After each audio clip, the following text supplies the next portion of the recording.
ఇలానే ఉన్నారు. కొంతమంది దైవజనులు హతసాక్షులు అవుతున్నారు.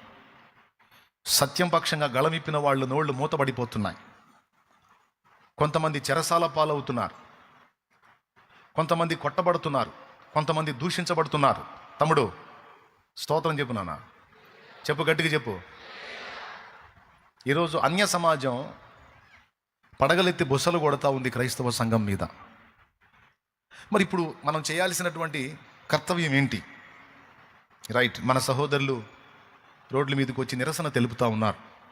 జరుగుతున్న దుర్మార్గాల్ని ప్రభుత్వాలు అరికట్టాలి, చర్యలు తీసుకోవాలి, న్యాయం జరిగించాలని రోడ్డు మీదకి వచ్చి తమ వంతుగా అన్ని ప్రాంతాల్లో సేవకులు, విశ్వాసులు రోడ్లెక్కి ర్యాలీలు నిర్వహించి చనిపోయిన దైవజనుని కుటుంబానికి సానుభూతి చూపుతూ మరోపక్క క్రైస్తవ సంఘం మీద జరుగుతున్న ఈ దుర్మార్గాన్ని అరికట్టాలని గళమెత్తి ప్రభుత్వాలని ప్రశ్నిస్తున్నారు. ఇది శుభ పరిణామం, మంచిది, దేవునికి స్తోత్రం. ఇన్నాళ్ళకి మన వాళ్ళలో చైతన్యం కలిగి మరి ప్రభుత్వాలను కూడా ప్రశ్నించే స్థాయికి క్రైస్తవ సంఘం వచ్చింది. ఈరోజు రోడ్ల మీదకి అందరూ కలిసి వస్తూ ఉంటే ప్రభుత్వాలకు అర్థమవుతుంది, క్రైస్తవ సమాజం మనం అనుకున్నట్టు 2% కాదురా, ఇది చాలా % ఉంది అనే సంగతి అర్థమవుతుంది. మళ్ళా ఎవరి ప్రోద్బలం లేకుండా పైసా రూపాయి పెట్టుబడి ఎవడు పెట్టకుండా ఎవరికి అంతటికి వాళ్ళే స్వచ్ఛందంగా రోడ్ల మీదకి వచ్చి మాకు జరుగుతున్న అన్యాయాన్ని మేము నిరసిస్తున్నామని ప్రభుత్వాలను నిలదీసి ప్రశ్నించి న్యాయం కోసం ప్రభుత్వాలను ప్రశ్నించడం అనేది ఒక శుభ పరిణామం, మంచిది. శ్రమలు కలిగినప్పుడే సంఘము సంఘటితం అవుతుంది అన్న వచనం నెరవేరుతుంది. మరి సంఘానికి కలుగుతున్న కొన్ని శ్రమలు మనలో సమైక్యతను తీసుకొస్తున్నాయి. ఇది శుభ పరిణామం అని నేను అనుకుంటున్నాను. కానీ జరిగిన ఉదంతం దారుణం, బాధాకరం. మంచి దైవజనాన్ని కోల్పోవటం దుఃఖకరం. అయితే ఇంకొక విషయం ఏంటంటే, ఒక స్టెఫను నిద్రించిన చోట ఒక పౌలు లేచినట్టు శ్రేష్టమైన భక్తులు కన్నుమూసిన చోట అంతకంటే శ్రేష్టమైన భక్తులను దేవుడు లేపగల సమర్థుడు. మనం కోల్పోయినటువంటి దేవుని పాత్రల్ని దేవుడు తన యొద్దకు తీసుకున్నాడు, మహిమలో ఉంచుతున్నాడు. పరదైస్ ఆనందంలో ఉన్నారు వాళ్ళని కోల్పోయామని మనం దుఃఖపడుతున్నాం. అయితే వారి స్థానంలో దేవుడు పౌలులను లేపగలుగుతాడు, ఆయన సమర్థుడు. అయితే ఇక్కడ మనం గమనించాల్సిన రెండో విషయం ఉంది. గళమెత్తి ప్రభుత్వాలను ప్రశ్నించడం ఎంత అవసరమో ఈరోజు మన సమాజానికి అర్థమైంది. ఈరోజు కొంతమంది నా గురించి కూడా ఎదురు చూస్తూ ఉంటారు. అందరికంటే ముందు రోడ్డు ఎక్కుతాడుగా శాలేమన్న, ఎందుకని రోడ్డు ఎక్కలేదని. ఎక్కుతా రిపోర్ట్స్ కోసం ఎదురు చూస్తున్నాను నేను. దేవునికి స్తోత్రం. ఇప్పుడు సరైన రిజల్ట్ లేకుండా, సరైనటువంటి సమాధానం లేకుండా రోడ్డు ఎక్కకూడదు. మనం ఏదన్నా కామెంట్ చేసాము, పాయింట్అవుట్ చేసామంటే పక్క చూపించి మాట్లాడాలి. కాబట్టి కొద్దిగా సమయం, కొంచెం టైం తీసుకున్నాను నేను.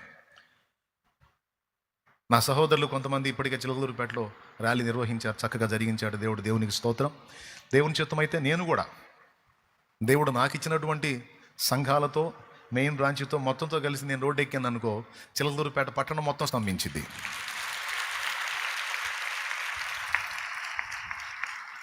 అది నాకేం కొత్త కాదు. ఆల్రెడీ నేను ఈ పని చేస్తున్నాను. కొంతమంది నన్ను అనుకోవచ్చు, శాలేమన్న బయటికి రాడిందని. నేను చెప్తున్నాను, కొంచెం నా వీడియోస్ ఉంటాయి యూట్యూబ్లో అప్లోడ్ చేయబడి, కొద్దిగా వెనక్కి వెళ్ళి చూడండి.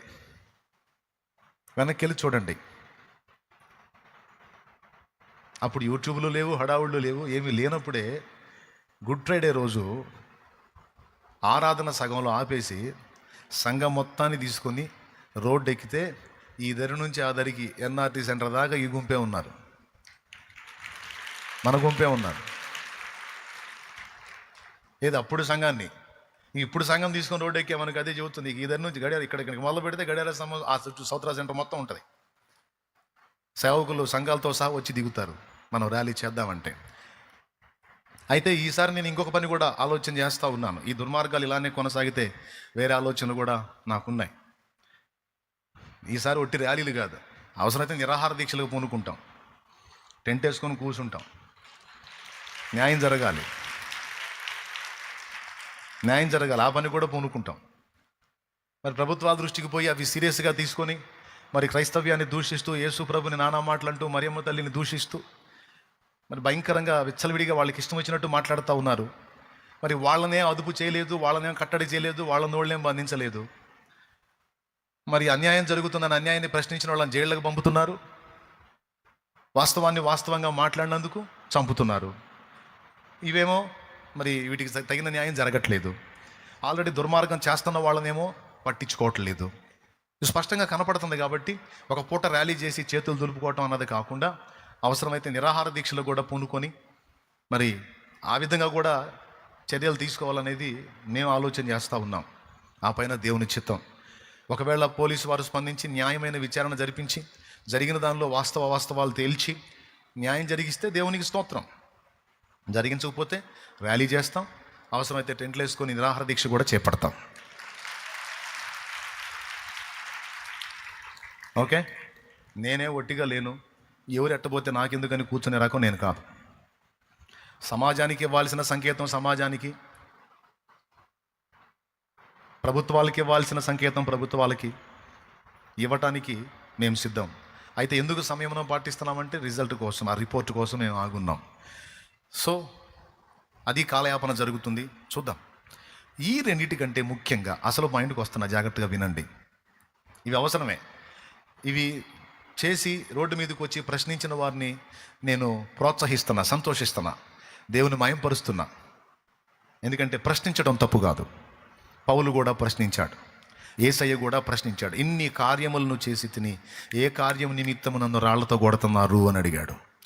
నేను రాళ్లతో కొట్టి చంపుతామన్నాడు కదా, ఇన్ని మంచి కార్యములు చేసి తినే కదా, ఏ కార్యం నిమిత్తం నన్ను రాళ్లతో కొట్టుదురు అని ప్రభువు ప్రశ్నించాడు. పౌలు కూడా కేసు విచారణ చేయకుండా, నేరం రుజువు కాకుండానే రోమీయుడైన ఒక పౌరుని మీరు శిక్షిస్తారా? ఈ హక్కు మీకు ఎవడిచ్చాడు? నన్ను ఎందుకు అట్లా చేశారు? చెరసాల నాయకుడు మీరు పోండి అంటే నేను పోను.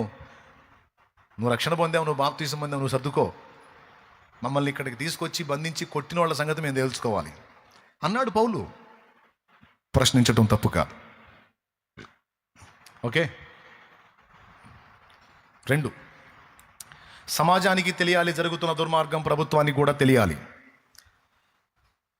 దానికోసం మనం ఎలాంటి చర్యలు శాంతియుతంగా, ఎవరి మీద దాడులు చేయకుండా, పరమత దూషణ చేయకుండా, ఎలాంటి ఆస్తి, ప్రజాధనం, ప్రభుత్వధనం నష్టపుచ్చకుండా శాంతియుతంగా మనం చేస్తున్నటువంటి చర్యలు ఇప్పటికే ప్రభుత్వం చూస్తూ ఉంది.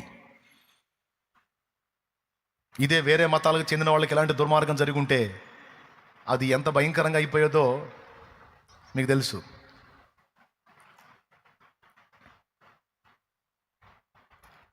ఇది చూసారా మీరు?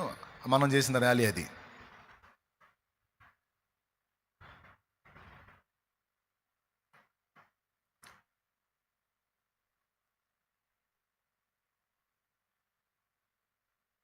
మంచి వేసవి అయినా సరే రోడ్లెక్కి బిడ్డలు కష్టపడ్డారు. అయితే ఇక్కడ పాయింట్ గమనిద్దాం. ఇప్పుడు ప్రభుత్వాలకి మన మనవులు చెల్లిద్దాం, చెప్దాం, ప్రజలకు కూడా మన శోభ చూపిద్దాం, తప్పులేదు.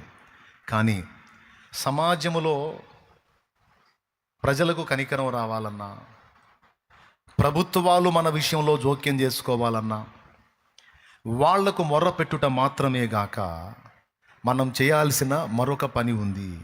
ఈ పని ఓకే, ఇది చేయాల్సిందే. అయితే దీనికంటే శ్రేష్టముగా ఇంకొక పని ఉంది. దానినే ఈరోజు మీకు తెలియజేయబోనుకున్నాను. అదేమిటంటే విజ్ఞాపన.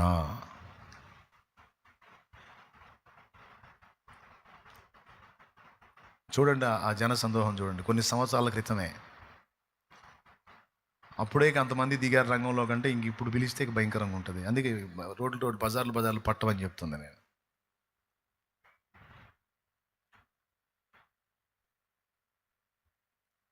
తండ్రి సన్నిధి మినిస్ట్రీస్ నుంచి కేవలం ఒక్క సంఘం కదిలితేనే అది, ఒక్క సంఘం, మన సంఘమే అది. మళ్ళీ అన్ని సంఘాలు కలిసి రాలా. అప్పుడు నేను పేటలో అందరికీ పాంప్లెట్స్ పంపించాను, ఏ సంఘం రాలా. ఈ పని నేను చేస్తుంటే నన్ను పిచ్చోళ్ళ చూశారు. అప్పుడు అన్నారు, ఎందుకు బ్రదర్ మనకి అన్ని ప్రార్థన చేయాలి కానీ అని అన్నాను. ఆ మాటలు అన్న వాళ్ళందరూ దేవుడి కృపలు ఇప్పుడు రోడ్లు ఎక్కుతున్నారు. అంటే రాబోతున్న పరిస్థితులు ముందే గెస్ట్ చేసి నేను చెప్పాను, చేశాను కూడా. అప్పుడే అంచనా ఉంది నాకు.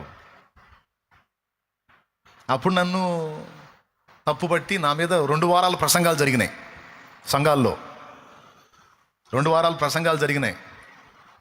సేవకుల సెమినార్లో కూడా ప్రసంగాలు చేశారు. నేను చెవులారా విన్నా. ఒక సంఘంలో సేవకుల సెమినార్ పెట్టుకొని ఇట్లా ర్యాలీలని అదని ఇదని పిలుస్తూ ఉంటారు, వెళ్ళకూడదు మనం, అట్లాంటి వాటికి వెళ్ళొద్దని జరిగిన ప్రసంగాలు కూడా విన్నాను నేను.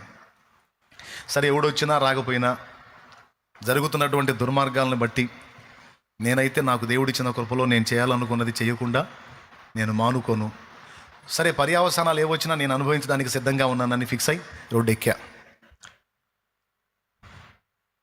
నా వంతు ఒక పాట ద్వారానో, మాట ద్వారానో, ర్యాలీ ద్వారానో నేను చేయాల్సింది నేను చేస్తూనే ఉన్నా. అది ఆ Tata Asia Leyland, Tata Leyland, అది అశోక్ లైలాండ్.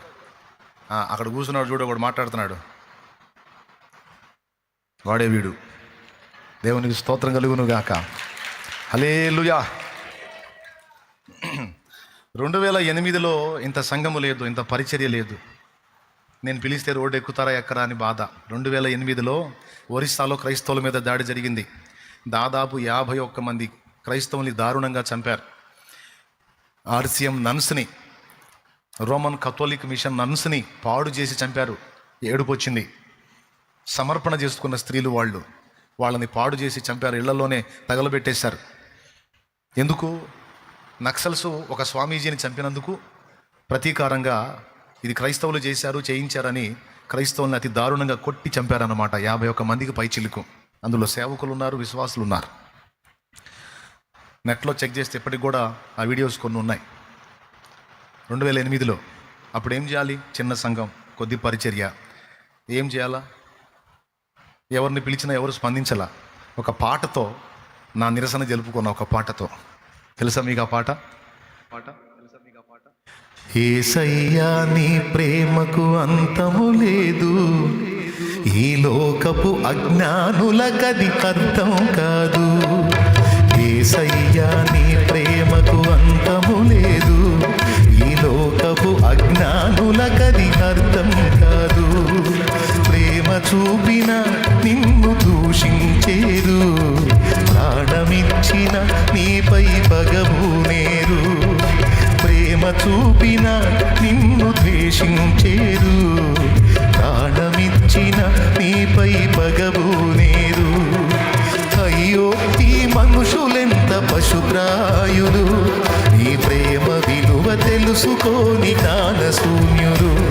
యేసయ్యో ఈ మనుషులెంత పశుప్రాయులు, నీ ప్రేమ విలువ తెలుసుకోని జ్ఞానశూన్యులు.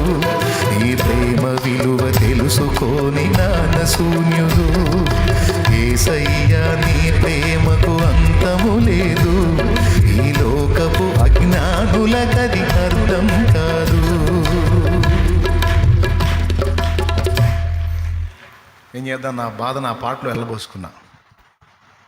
మంచిని చూపిస్తుంటే మతమంటారు, మహిమను చేరే దారిని కనుకుంటారు. మంచిని ప్రకటిస్తుంటే మతమంటారు, మహిమను చేరే దారిని కనుకుంటారు. మార్గము తెలియక తికమక పడుతుంటారు, మార్గము తెలియక తికమక పడుతుంటారు. మనసు నిలిపి నీ ప్రేమను తెలుసుకోరు, మనసు నిలిపి నీ ప్రేమను తెలుసుకోరు. అయ్యో ఈ మనుషులెంత పశుప్రాయులు, ఈ ప్రేమ విలువ తెలుసుకోని జ్ఞానశూన్యులు. యేసయ్యో ఈ మనుషులెంత పశుప్రాయులు, ఈ ప్రేమ విలువ తెలుసుకోని జ్ఞానశూన్యులు. ఈ ప్రేమ విలువ తెలుసుకోని జ్ఞానశూన్యులు. యేసయ్యా నీ ప్రేమకు అంతము లేదు, ఈ లోకపు అజ్ఞానులకది. దేవునికి స్తోత్రం, దేవునికి స్తోత్రం. మంచిని ప్రకటిస్తుంటే మతం అంటారు. పోనీ వాళ్ళకై వాళ్ళు మహిమను తెలుసుకుంటారా అంటే మహిమను తెలుసుకునే దారి వాళ్ళకి తెలియదు. మార్గము తెలియక తికమక పడుతుంటారు. మనసు నిలిపి కొంచెం సేపు నీ గురించి ఆలోచించి నీ ప్రేమను తెలుసుకోరు. అయ్యో ఈ మనుషులెంత పశుప్రాయులు, నీ ప్రేమ విలువ తెలుసుకోని జ్ఞానశూన్యులు. ఏం చేద్దాం, నా గోడ తెల్లబోసుకున్నప్పుడు తర్వాత దేవుడు అవకాశం ఇచ్చినప్పుడు రోడ్డు ఎక్కాను. ఇప్పుడు కూడా దేవుడు కృపనిచ్చాడు, మరి నిశ్చయంగా రోడ్డు ఎక్కుతాను.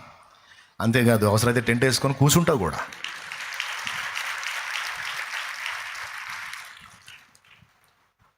కూర్చుంటాను అవసరమైతే. షాలేము రాజు వెనక్కి తగ్గేవాడు కాదు. అలా అనుకున్నాడు జఫా, అంటే మందారం. దేవునికి స్తోత్రం. అర్థమైందా? హెబ్రీ భాషలో బ్యూటీ. తిట్టు కూడా అందంగా తిట్టుకోవాల్సి వచ్చింది. నేను వెనక్కి తగ్గి నేను సైలెంట్గా కూర్చునే రకం కాదు. దానికి టైం ఉంటుంది. నేను కదలాల్సిన టైం ఒకటి ఉంటుంది. కదలాల్సినప్పుడు నేను కదులుతా. నేను చేయాల్సిన ప్రయత్నం నేను చేస్తా. ఓకే, ఇప్పటిదాకా చేసిన వాళ్ళందరినీ ప్రోత్సహిస్తున్నా, వాళ్ళందరినీ బట్టి దేవుని స్తుతిస్తున్నా. ఎందుకంటే ఇన్నాళ్లకు చిత్తశుద్ధి వచ్చింది, కార్యదీక్ష వచ్చింది, ఇన్నాళ్లకు బాధ్యత తెలిసింది. పాపం రోడ్లు ఎక్కుతున్నందుకు దేవునికి కృతజ్ఞతాస్తోత్రాలు. హల్లెలూయా. నన్ను ఎగతాళి చేసిన వాళ్ళందరూ రోడ్లు ఎక్కారు. దేవునికి స్తోత్రం కలుగును గాక. హల్లెలూయా. నా మీద ప్రసంగాలు చేసిన వాళ్ళందరూ రోడ్లు ఎక్కారు. హల్లెలూయా, హల్లెలూయా, స్తోత్రం. ఎక్కాలి, ఇంకా మిగిలిన వాళ్ళు కూడా ఎక్కాలి. ఓకేనా? ఇప్పుడు అసలు పాయింట్కి వస్తా. మనము సంపూర్ణ భక్తియు మాన్యతయు కలిగి, బాగా వినండి, నెమ్మదిగాను సుఖముగాను బ్రతుకు నిమిత్తము, అన్నిటికంటే ముఖ్యముగా ర్యాలీలు చేయాలి, అవసరమైతే నిరాహార దీక్షలకు కూడా పూనుకోవాలి, టెంట్ వేసుకోవాలి, కూర్చోవాలి, మాకు న్యాయం చేయమని దేవునికి స్తోత్రం. ప్రజలకు సమాధానం ప్రజలకు చెప్పాలి, ప్రభుత్వాలకు చెప్పాలి, మన విన్నపాలు సమాజానికి తెలియజేయాలి, అండ్ ప్రభుత్వాలకు కూడా తెలియజేయాలి. తప్పు లేదు, ప్రశ్నించటం తప్పు కాదు. అవసరమైతే రాజకీయంగా క్రైస్తవుల పక్షాన నిలబడుతున్న వాళ్ళకు కూడా సపోర్ట్ చేయాలి. దాని గురించి కూడా ఆలోచన చేస్తున్నాం. దేవునికి స్తోత్రం. రాజకీయంగా కూడా క్రైస్తవులు లైన్లో ఉండాలి. ఈరోజు మన పక్షాన గళమెత్తి మాట్లాడేవాడు ఒక్కడు లేడు. ముస్లింల పక్షంగా మాట్లాడటానికి కొన్ని గొంతులు ఉన్నాయి, హైందవుల పక్షంగా మాట్లాడడానికి కొన్ని గొంతులు ఉన్నాయి, కానీ క్రైస్తవుల పక్షంగా మాట్లాడడానికి ఒక్క గొంతుక లేదు. అధికారంలో ఉన్న వాళ్ళలో సహా ఎవడు మాట్లాడడానికి దమ్ము లేదు. కాబట్టి దీని గురించి కూడా సమాలోచన జరుపుతున్నాం. రాజకీయంగా కూడా దేవుని పిల్లలు కొంతమంది లైన్లోకి రావాలి. ఆ విషయంలో కూడా కొంత పోరాటం జరగాల్సి ఉంది. దీన్ని కూడా మేము ఆలోచనలోకి తీసుకున్నాం.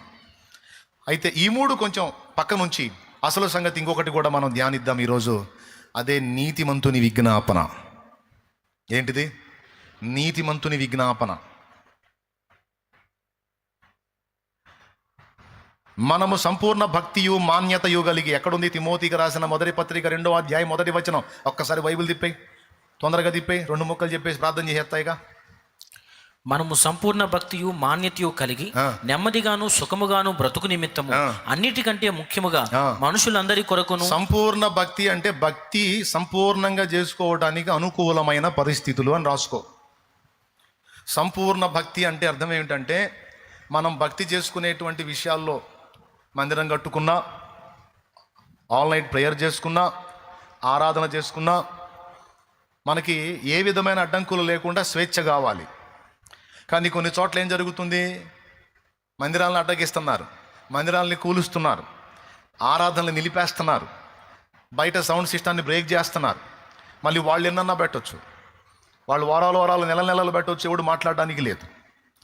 కానీ చర్చిలో నుంచి వచ్చేది మాత్రం బ్రేక్ చేయాలి. దానికి అన్నీ వర్తిస్తాయి. ఏం చేద్దాం? అట్లా అయిపోయింది పరిస్థితి.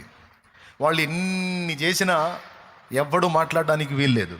కానీ క్రైస్తవుడు ఒక చర్చి కట్టుకుంటే మాత్రం, కలిసి ప్రార్థన చేసుకోవడానికి ఒక మందిరం కడితే మాత్రం కోల్చాలి.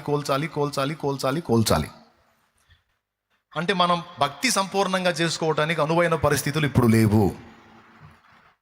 ఒకటి, సంపూర్ణ భక్తి చేసుకోవడానికి మనకు అనుకూలత ఉందా?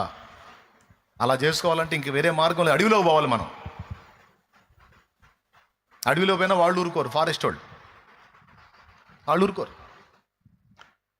అడవిలో కూడా అవకాశం లేదు, ఊళ్ళో అవకాశం లేదు, అడవిలో అవకాశం లేదు. అట్లా అయిపోయింది బతుకు. సంపూర్ణ భక్తి చేసుకోవాలన్నా, అమ్మాయి వినండి రా తల్లి, మీకు దండం పెడతా, వినండి నాయన, మీరు కూడా వినండి.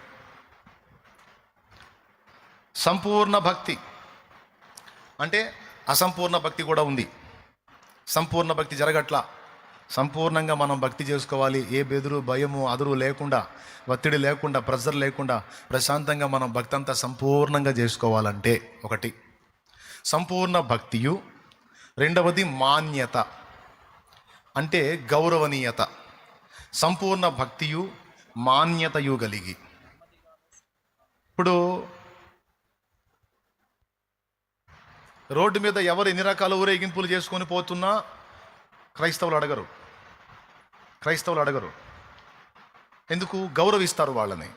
వాళ్ళ విశ్వాసం ఏదో వాళ్ళు చేసుకుంటున్నారు, వాళ్ళ భజన ఏదో వాళ్ళు చేసుకుంటున్నారు, వాళ్ళ ఆరాధన ఏదో వాళ్ళు చేసుకుంటున్నారు, వాళ్ళ కార్యక్రమాలు ఏవో వాళ్ళు చేసుకుంటున్నారు అని అడ్డగించరు, తృణీకరించరు. గౌరవనీయంగా పక్కకు తొలుగుతారు. చేసుకోండి, మీ తిప్పలు మీరు పడండి. కానీ క్రైస్తవులు సువార్త ప్రకటిస్తూ రోడ్ల మీద తిరుగుతూ ఉంటే పిల్లోడు మొదలుకొని ముసలోడు దాకా ప్రతి ఒక్కడు వచ్చి నిలదీస్తారు. ఎందుకంటే క్రిస్టియానిటీ అంటే గౌరవం లేదు, మాన్యత లేదు, రెస్పెక్ట్ లేదు. తెలుసుగా? చెప్పరేమండి? ఉందా? గౌరవం ఉందా? ఆడమగ తేడా లేకుండా అడ్డగిస్తున్నారు. వాళ్ళని అడ్డగిస్తే, క్రైస్తవులని సువార్త చెప్పే వాళ్ళని అడ్డగించి వాళ్ళని సువార్త ప్రకటన చేయకుండా నిలుపు చేయటం రాజస్వంలాగా ఫీల్ అయ్యి అలా చేసి వీడియోలు తీసి నెట్లో పెట్టుకొని మీసాలు తిప్పుతున్నారు, మేము ఇలా చేశామని. అలా చేసిన వాళ్ళకి మతోన్మాద శక్తులు సన్మానాలు చేస్తూ ఉన్నాయి. అబ్బా సూపరు, భలే ఆపావు, భలే అడ్డగించావు. నిన్ను మేము గౌరవించినప్పుడు నువ్వెందుకు గౌరవించవు మమ్మల్ని? నువ్వు రోడ్ల మీద ఊరేగింపులు చేసుకుంటా రోజులు తిరిగినా మేము నిన్ను అడ్డుపెట్టలేదు, పట్టించుకోలేదు కదా, నీ తిప్పలు నువ్వు పడ్డా. అలాగా మా ఊరేగింపు మేము చేసుకుంటున్నప్పుడు నీకున్న స్వేచ్ఛ మాకు లేదా? మేము భారతీయులం కదా? రాజ్యాంగం నీకు ఇచ్చిన హక్కు మాకు లేదా? నీ హక్కును వినియోగించుకోవచ్చు, మా హక్కును మేము వినియోగించుకోకూడదా? వినియోగించకూడదు అంటుంది ఈరోజు సమాజం. అంటే గౌరవం లేదు. ఒకటి, సంపూర్ణంగా భక్తి చేసుకోవటానికి స్వేచ్ఛ లేదు.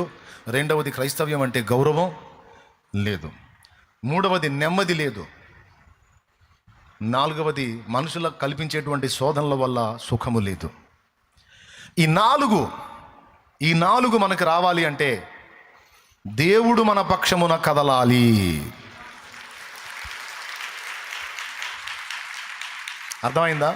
ఈ నాలుగు మనకి జరగాలి అంటే, ఈ నాలుగు మనకి నెరవేరాలి అంటే దేవుడు తన బలమైన బాహు మన ఎడల చాపి ఆయన మన పక్షమున కదలాలి. కదలాలంటే మనం ఏం చేయాలి? ఏం చేయాలో అక్కడ చెప్పాడు. కిందికి చదివితే, మనం సంపూర్ణ భక్తియు మాన్యతయు కలిగి నెమ్మదిగాను సుఖముగాను బ్రతుకు నిమిత్తము అన్నిటికంటే ముఖ్యముగా. అంటే మిగిలినవన్నీ నిరాహార దీక్ష చేయొచ్చు, నువ్వు ర్యాలీ చేయొచ్చు, లేకపోతే రాజకీయంగా నువ్వు తిప్పలబడి ఒకరిని మన పక్షంగా నిలబెట్టి మనం గెలిపించుకోవచ్చు, ఒక ఓటు బ్యాంకుగా మనం తయారు కావచ్చు. దేవునికి స్తోత్రం.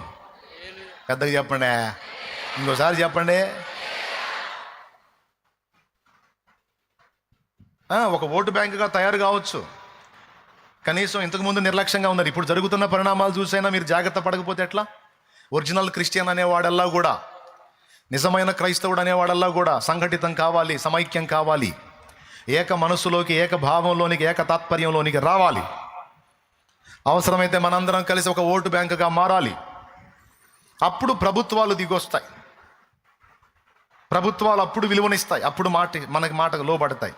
ఈ మూడు ఓకే, నిరాహార దీక్ష ఓకే, ర్యాలీ ఓకే, శాంతి ర్యాలీ. మూడవది, రాజకీయ వ్యవస్థలో కూడా మన ఇన్వాల్వ్మెంట్ ఉండాలి. ఈ మూడు ముఖ్యమైనవే. అయితే అన్నిటికంటే ముఖ్యముగా, ఈ మూడింటికంటే కూడా ముఖ్యముగా, మరి శ్రేష్టముగా మనం చేయాల్సిన 4 పనులు. ఈ 4 సంగతుల కోసం 4 పనులు చేయాలన్నాడు. సమస్యలు 4, సమాధానాలు 4. చదువు. రాజుల కొరకును అధికారులందరి కొరకును విజ్ఞాపనములను. ఏమండి? మనుషులందరి కొరకును అన్నాడు శామ్యూయల్ ముందు. అన్నిటికంటే ముఖ్యముగా మనుషులందరి కొరకు, అది మనుషులందరి కొరకును, రాజుల కొరకును, అధికారులందరి కొరకును విజ్ఞాపనములను 1, ప్రార్థనలను 2, యాచనలను 3, కృతజ్ఞతాస్తుతులను 4 చెయ్యవలెనని హెచ్చరించుచున్నానన్నాడు.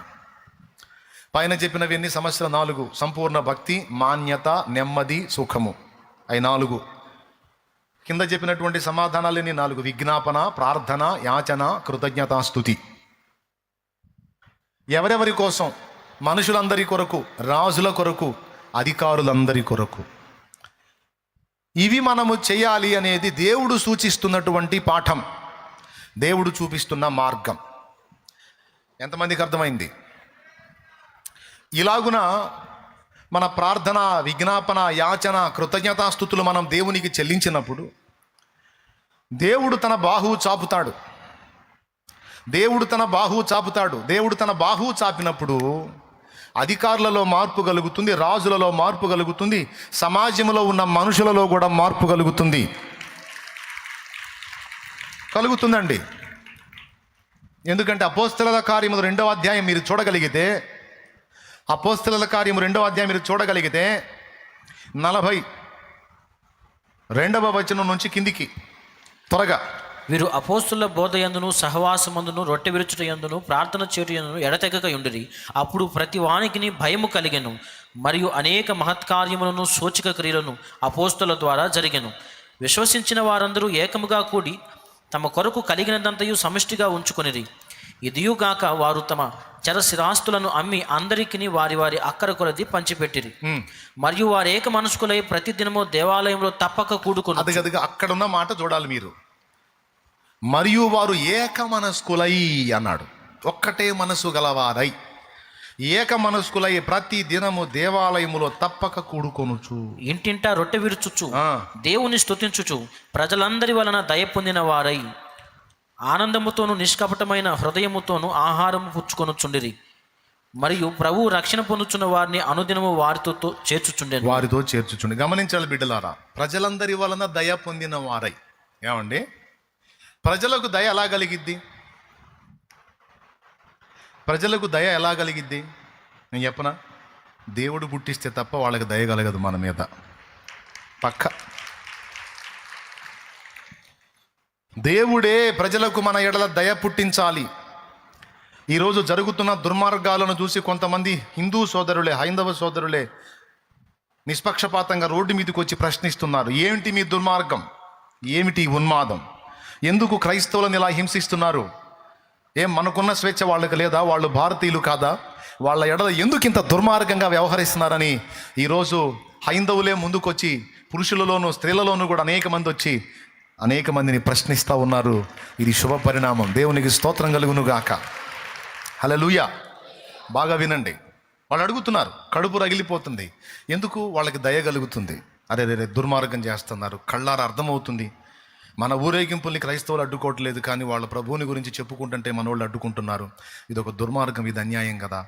అలాగే మన వాళ్ళ మీద వాళ్ళు ఏం చేతులు చేసుకోవట్లేదు, కానీ మన వాళ్ళు వాళ్ళని కొట్టి చంపుతున్నారు, కొడుతున్నారు, తిడుతున్నారు, దూషిస్తున్నారు, చండాలంగా మాట్లాడుతున్నారని అర్థమయ్యి వాళ్ళకి దయగలిగి ఎవరి ప్రేరణ లేకుండా వాళ్ళంతటా వాళ్ళే స్వచ్ఛందంగా వచ్చి ప్రశ్నిస్తూ ఉన్నారు. యూట్యూబ్లో వీడియోలు చూస్తూ ఉంటే దేవుని కృతజ్ఞతలు చెప్తా ఉన్నాను. నిజంగా వాళ్ళలో ఈ చైతన్యం తీసుకొచ్చినందుకు నీకు స్తోత్రం తండ్రి అని దేవుని మహింపరుస్తూ ఉన్నాను. ప్రియులారా, ప్రజలకు దయ పుట్టాలి, ప్రజలకు కనికరం రావాలి, రాజులకు అధికారులకు కూడా దయ పుట్టాలి అంటే దేవుడు జోక్యం చేసుకోవాలి. నీ ప్రజల నెమ్మదికై రాజాజ్ఞ మార్చింది నీవేనని, నీ ప్రజల నెమ్మదికై రాజాజ్ఞ మార్చింది నీవేనని, అహమును అణచి అధికారులను అధముల చేసిన నీకు అసాధ్యమైనది ఏమున్నది? అసాధ్యమైనది ఏమున్నది? పాడో. అసాధ్యమైనది ఏమున్నది? లైవ్లో ఉన్నాడు